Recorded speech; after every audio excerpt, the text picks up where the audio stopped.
Okay, so let's start chapter 8, proof by induction. So we're going to go through the ways of proving certain statements in mathematics using this special kind of proof, which is called induction proof. Now, let me just explain how it works. So proof by induction works for positive integers. That's what we are going to be using it for. Positive integers are written as z with a little plus. Z on its own is all integers, whole numbers. Z plus means positive integers, or you could call them natural numbers. So positive integers, and this is a set of natural numbers.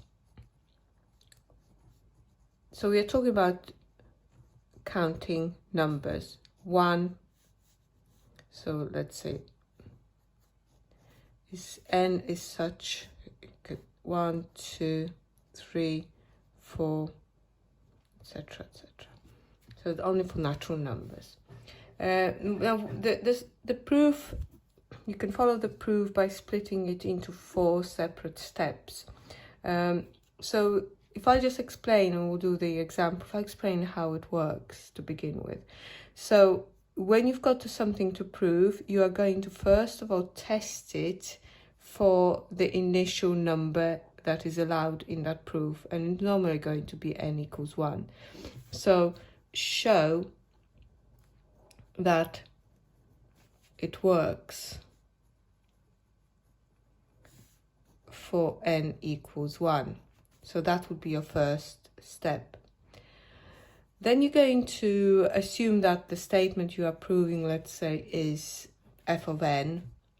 You're going to take some value in the set of numbers. So you've got 1, 2, 3, 4, and then some number k, which could be any number along. So even 2, 3, 4 could be k, so a random number in the middle. You're going to assume that it's true. So going to assume it's true for n equals k. So whatever statement you are proving, you're going to assume it works for k. And then you're going to prove that now it also works for the next integer after k, so k plus 1. So if you assume that it works for that k, you'll be able to do a little bit of algebra and show that it also works for the next integer, k plus 1. So if your k happens to be 3, you would have shown that it works for 4. For 2, it would have worked for 3. And then you'll need to learn how to write the conclusion, which will be very standard for all proofs. So let's have a look at the first example, see how it goes. So remember sigma notation here is the sum of. So here we've got the sum of 2r minus 1. We need to prove that it equals to n squared. So don't get confused and don't use standard results as you've learned it in the chapter 3. So you are not asked to do standard results. It clearly would have said use proof by induction. So we're going to apply the first step. So the first thing we need to do, we're going to use the basis. You don't need to keep on writing basis, assumption, inductive step, but just to begin with, so you just learn to break it up into steps. So n is equal to 1. Let's show what do we get if n is equal to 1 on the left hand side. So on the left hand side, if I put 1 instead of n only appears here on the top of my sigma, what is the answer to that? So this is the sum of all the terms from the first to the first, so just the first term. So it's just the first term that needs to be calculated, which is 1. Now the right hand side, if n is equal to 1, you get 1 squared, which is 1. So as 1 is equal to 1, it's true for n equals 1. And it's important to write it down. Number 2, we are going to state our assumption. So assumption is going to be Now we're going to assume that there is a number in the middle of the sequence somewhere.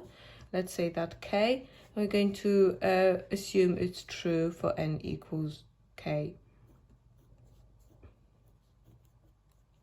So it is true for n equals k. So what does it mean? I like to write down my assumption. This is what my assumption looks like. So n is going to be replaced with k. So this is true statement. Let me just put it in purple.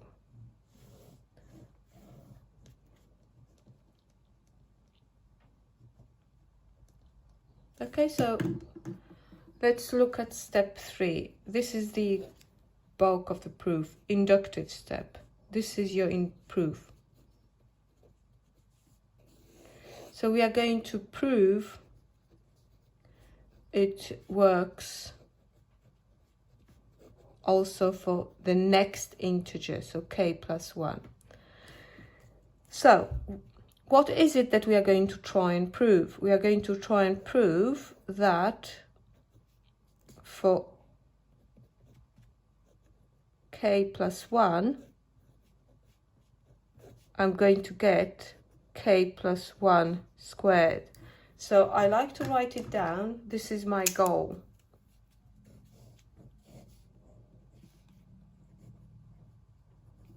That I'm trying to achieve.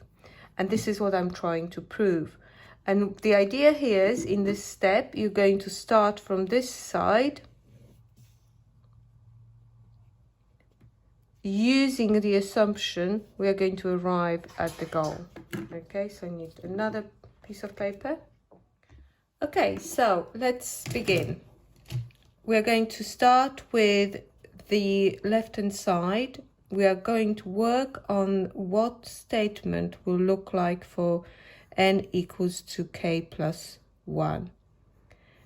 Now, over here, because my plan is to use my assumption, which is this bit here, I'm going to rewrite my sum as the sum of, if you remember from before, if I've got the sum of k plus 1 integers, this is the sum of all the terms up to kth term plus the one that follows. So you could call it uk plus 1, because s of k is made out of u1, u2, u3, all the way up to uk. So that means I need to split it into the sum of all the terms up to kth term plus the k plus 1 term. So it's uk plus 1. I'll call it like this. So let's write it down. This is my assumption, by the way. So here's, I'm going to put my assumption. So this can be definitely replaced with k squared, because I've assumed that's true. Now the k plus 1 term is, well, this is the nth term. K plus 1th term is going to be this, with r replaced with k plus 1. So it's 2k plus 1 minus 1. So this is the uk plus 1. So what do we get? You get k squared plus 2k plus 2 minus 1. So that's k squared plus 2k plus 1, which gives us k plus 1 squared, which is my goal achieved. Okay, so this is, now you are ready to write the conclusion. So, but write it down so it's true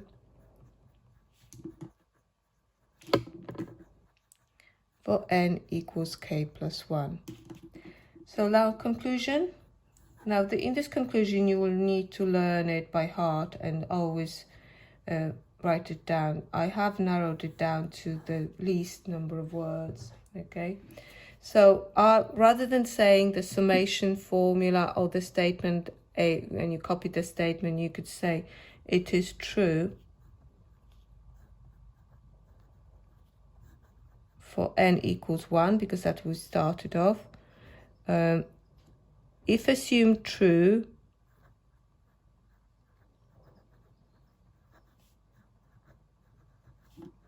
for n equals k, then it is true because we've shown it for n equals k plus 1. Now if you wanted to, you could say if you don't need to write it if true, because that suggests assumption. If true for n equals k, then it's true for n equals k plus 1. Therefore, it is true for all integers. You can write it like this. That means for all integers, we'll put in positive integers as z plus maybe, or natural numbers. This symbol means for all integers, let's say by mathematical induction, just to make sure that it's there.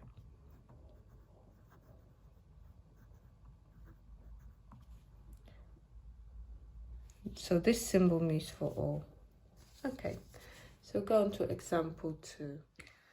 Okay, so now we're going to prove the following result for all positive integers. So the first step, using proof by induction, is our basis step. We're going to show it works for n equals 1. So if you substitute n equals 1 into the left-hand side, you're going to get sigma from the first to the first term.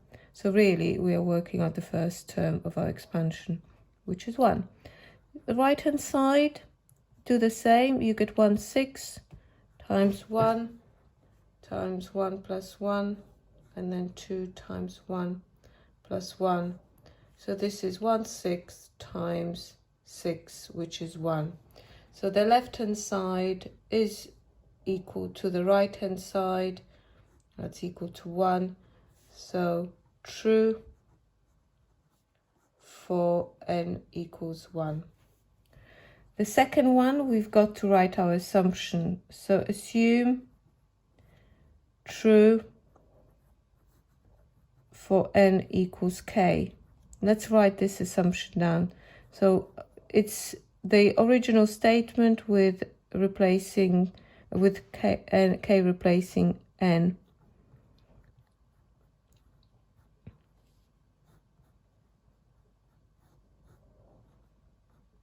So this assumption here, this is going to be used in your inductive step in the proof. So this is the assumption. Now, whenever I can, at least to begin with, when you're learning it, it's a good idea to write your goal at this stage. So the goal is going to be, what are you going to get? So this is going to be used in the inductive step. What are you going to get when you replace your k in this instance with k plus 1? So what does it look like for the k plus 1 term? So the integer that falls after. So you're going to get k plus 1. You're going to get k plus 1. That's right. And then you're going to get 2.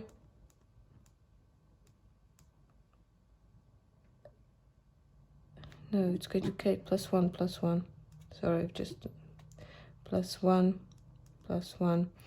Okay, so let's just condense it. You have k plus 1 as one of the brackets, k plus 2, and then 2k plus 3. So this is your goal.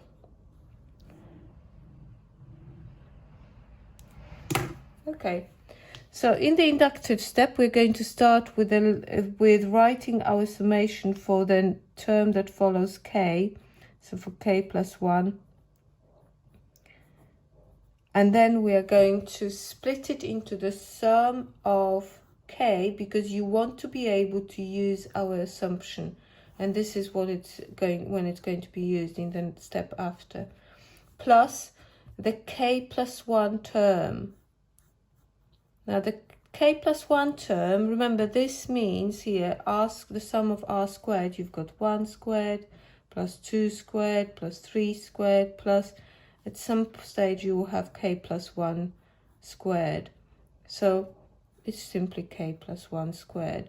This here, this part tells you the nth term formula. Okay, so here we're going to replace our sum of k terms with the sum assumed to be true statements, which is this expression here. And then we've got to now either expand it and then make it look like our right hand side of the goal. All of that needs to be made look like that. You might want to factorize it, which is the method I will go for. So when you factorize, you want to take the fraction out because you don't want to be dealing with fractional terms with fractional coefficients. Okay, so I'll create that 1/6 here. So we'll take 1/6 out and also one of those k plus 1 out as well. So from the first term, this expression, you'll take 1/6 and k plus 1. So what's left is k and then 2k plus 1. From the second expression, you will take that out and one of those brackets. So you have 6 times k plus 1 left. So it's 1/6, k plus 1. Let's just tidy this up. You'll get 2k squared. You'll have k plus 6k, so it's 7k plus 6. Now, hopefully this, I'll just write it here so I can got room for conclusion. 1/6 times k plus 1. Now, this here should go into brackets. And I'm hoping these here, if you look at those brackets there, k plus 2. Yeah, that works. K plus 2, 2k plus 3. Now, I want you to then rewrite it. So you want to show that this actually expression is equal to this expression, but with k being replaced with k plus 1. So literally showing the structure of it. So 1/6, and you've got k plus 1. So we're going to write it in this way here. Then over here you're going to have k plus 1 plus 2, and then you've got 2 times k plus 1 plus 1. So it clearly shows the structure that you've got k plus 1 instead of k 3 times here. Brilliant. So you could say, so it's true for n equals to k plus 1. So last part 4, conclusion. So really learn how to structure that conclusion. So it's true for n equals 1. If true, or assume true, for n equals k, then we've proven, you don't need to say it, it just shows that implication here, then true for n equals k plus 1. Therefore, true for all n belonging to z plus all natural numbers by mathematical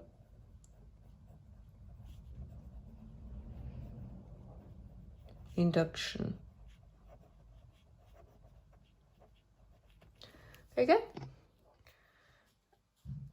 Okay, example 3, we're going to prove the following summation. So, as usual, let's check it works for n equals 1, our basis step. So the left-hand side will look like this. So just slowly substitute in. It's important to show that you're actually evaluating both left hand side and the right hand side very slowly. Do not take shortcuts. The right hand side, you're going to substitute 1 into this. Again, don't do everything, oh, it's equal to 2 and therefore they're equal to each other.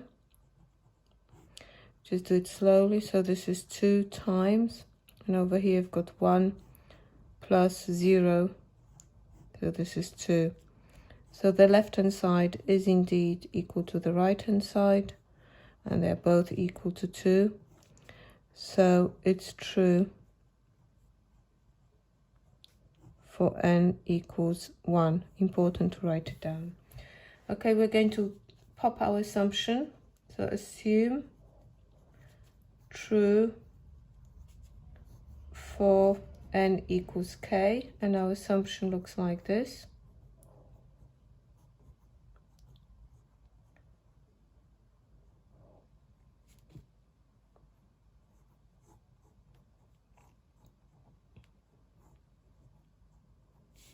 So this is our assumption, which you will be using in the inductive step. We are aiming to prove that it works for k plus 1. So let's write the goal. The k plus 1 statement will look, that's like that. You'll have 2, 1 plus k plus 1 minus 1, and 2 to the power of k plus 1. It's important to write this at the end of your inductive step, but let's just see what it would look like before. So you have k, 2k plus 1. There you go. So you probably arrive at this before you arrive at that. So let's do the inductive part. So we're going to start from the left hand side of our goal.